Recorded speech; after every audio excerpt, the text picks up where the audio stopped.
Let's return to the Garden of Gethsemane on the western side of the slope of the Mount of Olives, where Jesus has been in the custom of stopping and spending time with his apostles on his way back to the city of Bethany, where he was staying at the house of Simon the former leper and Martha.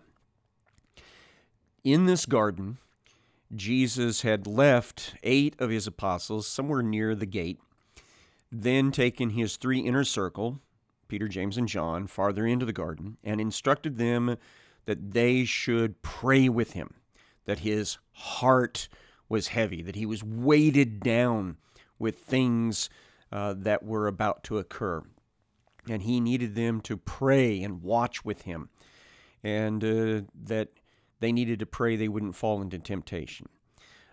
He went away from them once and prayed, "Father, let this cup pass from me, but if not, your will be done."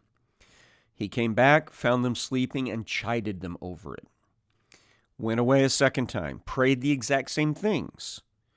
Came back, found them sleeping again, chided them over it. They were embarrassed, but their eyes were so heavy, they weren't sure how to respond to his insistence that they stay awake. It's probably about 1 o'clock in the morning, something in that neighborhood, 1 or 2 o'clock in the morning. And so Jesus goes away the third time. Now, at this point, I'd like us to draw in something from Luke chapter 22 that is not found anywhere else in the Gospels. First, let's do the summary of what Jesus was saying on his third time of prayer. Luke 22:42, "Father, if you are willing, remove this cup from me," meaning death on the cross, death by the placing of all the sin of the world upon his shoulders in a moment of time. Let that pass from me. Nevertheless, not my will, but yours be done. Verse 43 is unique to Luke's gospel. "And there appeared to him an angel from heaven, strengthening him." We actually saw something similar to this happen during the temptation, that after Jesus had spent 40 days and 40 nights being tempted, being by himself in the wilderness, fasting, that angels were dispatched to minister to him, to encourage him, to support him. So that appears to be what occurs at this juncture. Then verse 44, again, unique. "Being in agony, he prayed more earnestly, and his sweat became like great drops of blood falling down to the ground." Now, there is a condition that has entered into the medical textbooks where if you are under intense stress and your blood pressure spikes out, that the capillaries in your skin can burst open, and some of that blood material can get into the sweat glands, and you actually bleed through your sweat glands. You sweat blood. And so this may, in fact, be an indicator of Jesus' extreme stress at this moment, that he was sweating blood. And then verse 45, "When he rose from prayer, he came to the disciples and found them sleeping for sorrow. And he said to them, 'Why are you sleeping? Rise and pray that you may not enter into temptation.'" The other 2 Gospels that we've been looking at heavily, Matthew and Mark, said that this was the moment at which he told them that they'll have to get their sleep later because the time has come. The Son of Man's being betrayed into the hands of sinners. You need to get up off the ground, and we're going to go out here because my betrayer has arrived. Luke actually says at this point, while he was still speaking, there came a crowd, and the man called Judas, one of the 12, was leading them. So Judas has caught up with Jesus with this arrest party, which, remember, I told you last time is not a Roman contingent. The Romans will come into this story later. This is all Jewish at this stage. This is a contingent made up of the temple security forces. The temple needed lots of police in order to keep the peace of people coming in and out of the temple complex.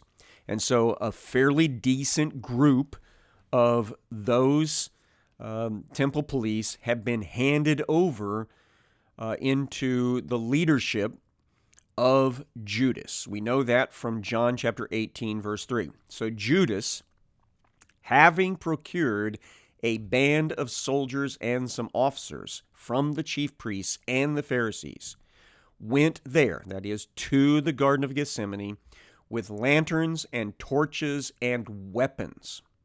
So this is an armed arrest party. Matthew puts it this way, Matthew 26:47. While he was still speaking, Judas came, one of the 12, and with him a great crowd with swords and clubs from the chief priests and the elders of the people. So this group it does have swords, but the swords are not their weapon of choice for an arrest. That's the club part, like a little billy club or a nightstick. That's what they plan on using in order to take Jesus into custody. And remember, the whole plan was to take him into custody away from the crowds. John chapter 18, verse number 4. Then Jesus, knowing all that would happen to him, came forward and said to them, "Whom do you seek?" So we have to get this picture in our heads that this arrest party, led by Judas, arrives at the front gate of the Garden of Gethsemane, comes right through the front gate, comes by the first 8 apostles that have been waiting there, probably asleep, pushes into the garden farther. Jesus and his 3 innermost circle are approaching now this arrest party. And Jesus himself speaks up out of the darkness. There are torches, yes. There is moonlight, no doubt. But Jesus is in the darkness of the night enough that he can't be immediately recognized. And so he asks them out of the darkness, "Whom are you seeking? Who are you looking for?" And they answered him, "Jesus of Nazareth." And Jesus said to them, and this is unique to John, and I love it. He said to them, "I am." And John really emphasizes this 2-word phrase of Jesus that echoes Exodus chapter 3, where Moses had asked the question of God. I'm going to go to the Israelis, and they're going to ask me which God I'm representing. What God should I tell them? And God's response was, "I am whom I am. Tell them that I am sent you." And so Jesus is grabbing a hold of the divine name here from Exodus chapter 3. And the moment he spoke that out loud, something miraculous happens. Now, Judas, who betrayed him, was standing with them. So he's right there in the arrest party, right at the forefront of it. Verse 6, John's testimony, John the Apostle, right there, saw this happen. When Jesus said to them, "I am," they drew back and fell to the ground. So they actually were pushed backwards from Jesus, and they lost their footing. They got down on the ground because of that. Now, that push by the divine name, by the presence of God in human form, was a bit of a shot across the bow to these guys. It was a bit of a warning to them that they need to proceed carefully with what happens next. Because listen to what Jesus said thereafter. So he asked them again, "Whom do you seek?" So he's effectively saying, your arrest order. Who's it for? Give me the name. And they said, Jesus, or Jesus, Yehoshua of Nazareth. Jesus of Nazareth. And so Jesus answered, well, I told you I am. So if you seek me, let these men go. So Jesus is effectively saying, your arrest warrant is for me, not for any of these guys. You need to back off and let them go. And he's used the force of his name to kind of give them a good reason why they should follow that instruction. John gives this commentary. This was to fulfill the word that he had spoken. Of those whom you gave me, I have not lost one. Jesus had prayed those words, remember, in chapter number 17. So Jesus has just opened the door for his 11 apostles to be able to get out of the garden without being arrested along with him. Now, we have to pull in from another place here. This is from Matthew 26:48. Now, the betrayer had given them a sign, saying, the one I will kiss is the man. Seize him. So the arrest party is now, at this point, having been knocked backward, a little bit off kilter, not sure how to proceed. And so somebody has identified themselves as Jesus of Nazareth, but what if that's a ploy?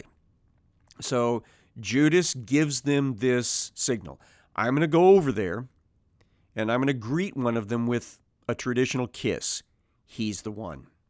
You grab him, tie him up.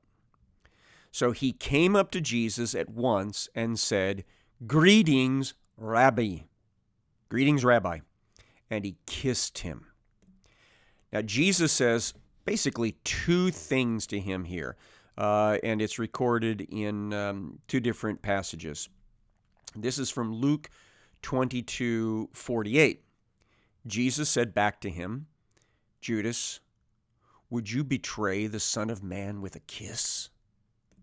So that's Jesus' way of saying, really, you are going to betray me by acting as my friend, as my confidant. And then the Matthew 26:50 passage says that he said to him, well, friend, and it's the word for a companion. Do what you came to do. So basically, just get it over with. And then they came up and laid hands on Jesus and seized him.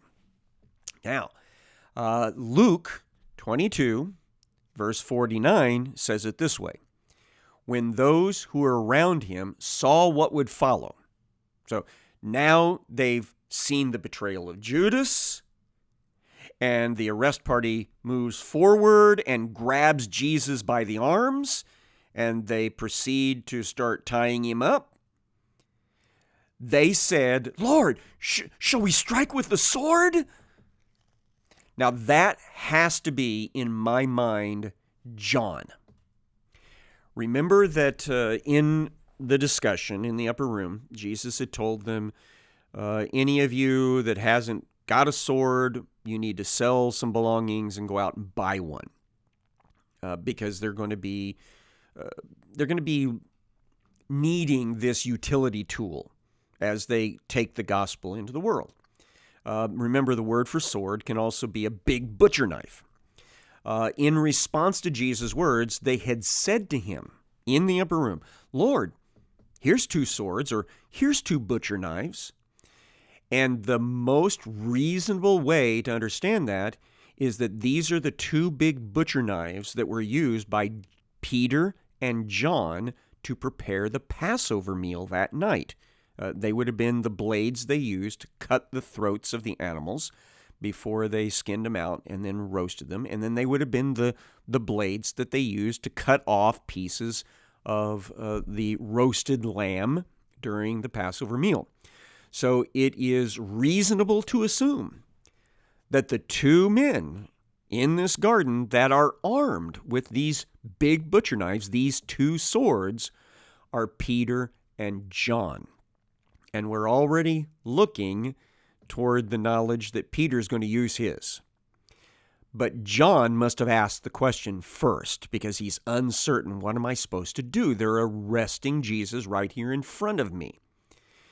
And so he asked the question, but Peter doesn't bother to ask for permission. All four Gospels tell us that he stretched out his hand, drew his sword, or pulled out his big butcher knife, and he struck off the high priest's servant's right ear. Very specific, isn't it? John chapter 18 even gives us a little bit more detail. This is John 18:10. Then Simon Peter, having a sword, drew it and struck the high priest's servant and cut off his right ear. The servant's name was Malchus. Now, I am curious in John telling that story. Does that mean that Malchus may have later become a follower of Jesus Christ and was therefore known to those who might be reading John's gospel? I certainly hope that is the case, but we'll just have to wait and see, won't we? Now, when it says it struck off his right ear, assuming that Peter is right-handed, which the majority of people are, the guy must have ducked a blow that was intended to take his head off, or at least take his throat out. So Peter is following through with exactly what he said in the upper room, that he would stick with Jesus to the bitter end. He would die before he abandoned Jesus. But he is acting on behalf of his own misunderstanding of what Jesus came here to do. Matthew chapter 26, verse number 52. Then Jesus said to him, that is to Peter, "Put your sword back into its place, for all who take the sword shall perish by the sword." So Peter, knock it off with the assaulting people with the sword, trying to kill people with that sword. Because if that's the tack you take, then you will die by the sword yourself. Then verse 53, this is the correction of his misunderstanding. "Do you think that I cannot appeal to my Father, and he will at once send me more than 12 legions of angels?" Now, a full-strength Roman legion is about 6,000 fighting soldiers, but that is reinforced further by all sorts of support personnel and engineers that could run the siege equipment, and then you've got the cavalry that's attached to it. So 12,000 legion soldiers is a lot more than 72,000. We are talking about well over 150,000 personnel that would be involved in something like that. And he's not even talking about human beings. Jesus says that he could get 12 legions of angels. Every angel could kill hundreds of thousands of people overnight. We have that evidence from the Old Testament. So this large number of angels could wipe out the entire world in a matter of moments. And so Jesus is effectively telling Peter, I don't need your assistance, Peter. If I really wanted out of this, then I'd talk to the Father and he would instantly put a stop to all this. But all of this has to take place. That's what Jesus wants him to know. Peter is told by him, shall I not drink the cup that the Father has given me? Does that language sound familiar? He was just praying shortly before this, Father, if possible, let this cup pass from me, but if not, your will be done. So Jesus tells Peter, this needs to happen. You need to back off. Put that sword back where it came from. Now, this is all taking place in a matter of seconds here. And there's a guy bleeding. He's lost part of his ear. And so Jesus wants to fix that before it can cause problems. Verse 51 of Luke 22 says, Jesus said, no more of this. Now, that's our English Standard Version translation. I had a Bible professor in my undergraduate training that said that he liked an alternate translation from the Greek here that I happen to agree with him on, that the literalness here is permit this much. And so I think Jesus more than likely had already been grabbed on both arms by the arrest party, and so he's asking permission for them to let him go for a moment so that he could do this. He touched his ear and healed him. So right there in front of everybody, Jesus fixes the problem of the assault victim, the man that Peter had tried to kill but only took his ear off. Now, why is it important? Because Peter is now not guilty of doing anything because the problem has been fixed. And so Jesus is trying to ensure that not a single one of the 11 will get taken away with him. He wants them left free. Luke goes on at this point, Luke 22:52, where Jesus turns his attention to the arrest party. Matthew and Mark both have this same sort of information. Jesus said to the chief priests and the officers of the temple, see, that's the security police force out of the temple. These are all Jewish guys. There's not a Roman among them. Jesus said to the chief priests and the officers of the temple and the elders who had come out against him, have you come out as against a robber? A robber is a thief by force. A mugger, for example, is somebody that we term as a robber.